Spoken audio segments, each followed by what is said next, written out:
ಇಲ್ಲಿ ಒಂದು ವಿಡಿಯೋ ತೋರಿಸ್ತಾ ಇದೀನಿ. ಸರ್ ಅಂದ್ರೆ ದೊಡ್ಡ ಮಿಷಿನ್ಗಳನ್ನ ಹಾಕಿ ಒಂದು ಕೊಲೈಡ್ನ ಮಾಡ್ತಾರೆ. ಆ ಕೊಲೈಡ್ ಮಾಡಿದಾಗ ಗಾಡ್ ಪಾರ್ಟಿಕಲ್ಸ್ ಅಂದ್ರೆ ಭೂಮಿ ಹೇಗೆ ಸೃಷ್ಟಿಯಾಯಿತು ಅನ್ನೋ ಕಂಡುಹಿಡಿಯೋ ಒಂದು ಪ್ರಯತ್ನ ಇವ್ರದ್ದು. ಇದರಲ್ಲಿ ಎಷ್ಟೋ ಎಕ್ಸ್ಪೆರಿಮೆಂಟ್ಗಳನ್ನ ಆಲ್ರೆಡಿ ಮಾಡಿದ್ದಾರೆ. ಆ ಎಕ್ಸ್ಪೆರಿಮೆಂಟ್ ಮಾಡಿದಾಗೆಲ್ಲ ಒಂದಲ್ಲ ಒಂದು ರೀತಿ ನೆಗೆಟಿವ್ ಇಂಪ್ಯಾಕ್ಟ್ ಅನ್ನೋದಾಗಿದೆ. ಕೆಲವಷ್ಟು ಸಲ ಇದನ್ನ ಶಟ್ ಡೌನ್ ಮಾಡಿದ್ದಾರೆ. ಆ ಶಟ್ ಡೌನ್ ಮಾಡೋ ಪೀರಿಯಡ್ ಅಲ್ಲಿ ಎಲ್ಲ ಕೂಡ ಏನೋ ಒಂದು ಮುಂದೆ ಒಂದು ಅನಾಹುತಗಳು ನಡೆದಿರ್ಬೋದು. ಅದನ್ನೇ ಈ ವಿಡಿಯೋದಲ್ಲಿ ಅವರು ಎಕ್ಸ್ಪ್ಲೇನ್ ಮಾಡ್ತಾ ಇರೋದು. Is going to cause a bunch of news, but scientists are going to be loading up a truck with antimatter and shutting down CERN for the first time in 10 years. Listen to what he's about to say. News. CERN is shutting down next week and people are starting to panic. On June 29th, CERN's Large Hadron Collider is scheduled to shut down until 2030. And people are starting to notice a pattern. CERN first fired up in the year 2008. Within days, Wall Street collapsed and the world was thrown into the worst financial crisis since the Great Depression. Then CERN entered its first major shutdown in 2013. Within 24 hours, a massive meteor exploded over Russia in one of the most powerful impacts in modern history. Then CERN entered its second long shutdown from 2018 to 2022. And what happened during that window? A global pandemic, worldwide lockdowns, supply chain chaos, economic meltdown, political unrest, and a world that never went back to normal.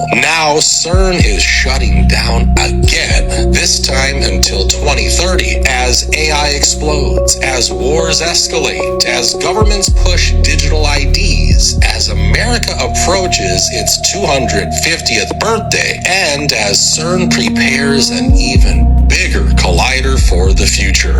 Maybe it's all coincidence, but how many coincidences before it becomes a pattern? What do you think happens over the next 4 years while CERN is offline?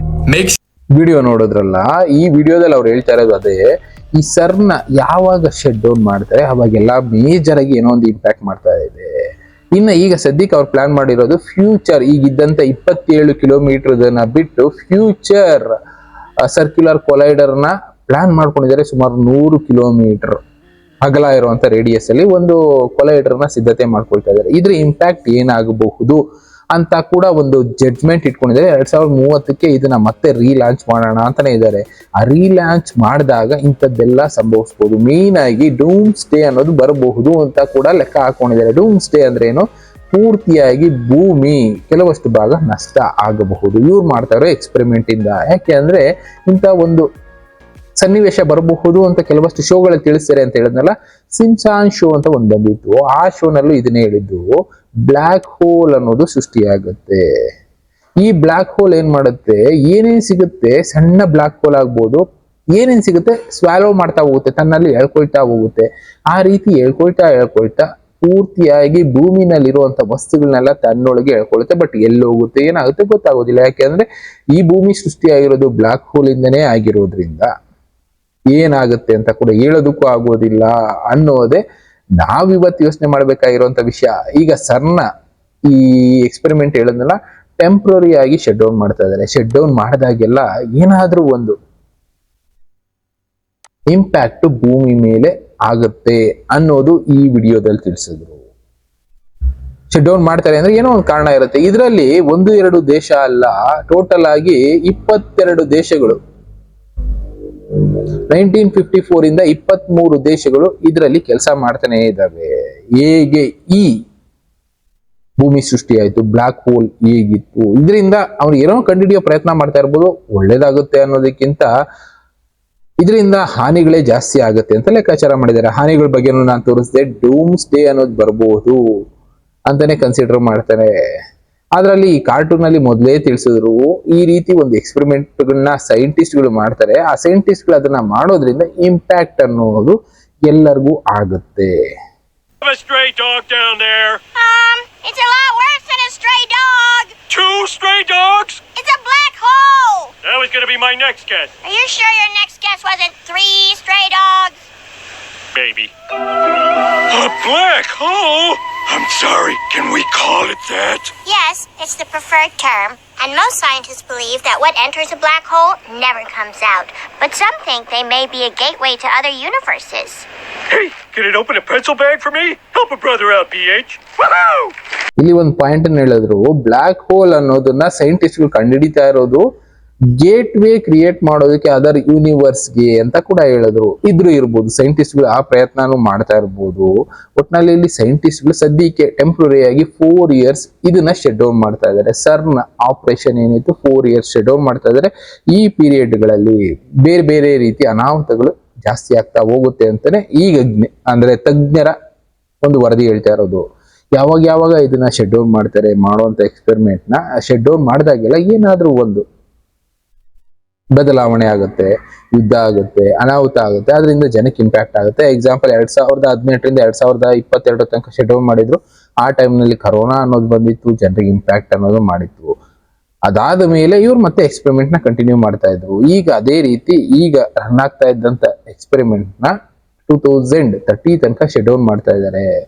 ಈ time ನಲ್ಲಿ major ಆಗಿ ಏನೇನಾದ್ರೂ impact ಆಗ್ಬೋದು. 2030ರಲ್ಲಿ ಇವರು ಈ experiment ನ conduct ಮಾಡಿದಾಗ major experiment ನನಗೆ ಹೇಳಿದ್ದು, ಈ ಎಕ್ಸ್ಪೆರಿಮೆಂಟ್ ಏನಿದೆ ಸುಮಾರು 27 ಕಿಲೋಮೀಟರ್ ಇದ್ದಿದ್ದನ್ನ ಇವತ್ತು 100 ಕಿಲೋಮೀಟರ್ಗೆ ಬದಲಾಯಿಸಿ ಎಕ್ಸ್ಪೆರಿಮೆಂಟ್ ಮಾಡ್ತಾ ಇದ್ದಾರೆ. ಈ ಎಕ್ಸ್ಪೆರಿಮೆಂಟ್ ಮಾಡಿದಾಗ ಸೇಮ್ ಇಲ್ಲಿ ಏನಾಯ್ತು ಅದೇ ರೀತಿ ಬ್ಲಾಕ್ ಹೋಲ್ ಅನ್ನೋದು ಕ್ರಿಯೇಟ್ ಆಗಬಹುದು.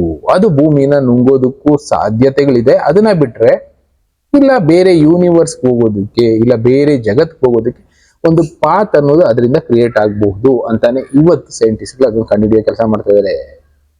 ಆದ್ರೆ ಇಲ್ಲಿ ಜನ ಯೋಚನೆ ಮಾಡ್ಬೇಕಾಗಿರೋದು, ಅವರು ಶಟ್ ಡೌನ್ ಮಾಡಿದ್ರಲ್ಲ, ಶಟ್ ಡೌನ್ ಮಾಡಿದ್ರೆ ಏನೋ ಒಂದು ಇಂಪ್ಯಾಕ್ಟ್ ಮಾಡೋದಕ್ಕೆ ಮ್ಯಾನ್ ಮೇಡ್ ಪ್ಲಾನ್ಡ್ ಆಕ್ಟಿವಿಟೀಸ್ಗಳನ್ನ ಎಕ್ಸಿಕ್ಯೂಟ್ ಮಾಡೋದಕ್ಕೆ ಸಿದ್ಧತೆಗಳನ್ನ ಮಾಡ್ಕೊಂಡಿದ್ದಾರೆ ಅನ್ನೋದು ಮಾತ್ರ ಹಿಸ್ಟ್ರಿ ತಿಳಿಸಿರುವಂತದ್ದು.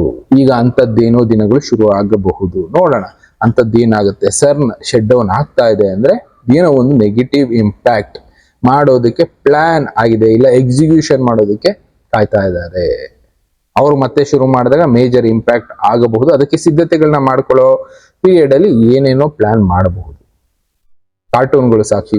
ಈ ಸಿಮ್ಸಾನ್ ಶೋನಲ್ಲಿ ತಿಳಿಸಿರುವಂತ ಕಾರ್ಟೂನ್ಗಳಲ್ಲಿ ತೋರಿಸಿರುವಂತ ವಿಷಯಗಳು ಹೆಚ್ಚು ಕಡಿಮೆ ಒಂದು 40 to 50% ನಡೆದಿದೆ.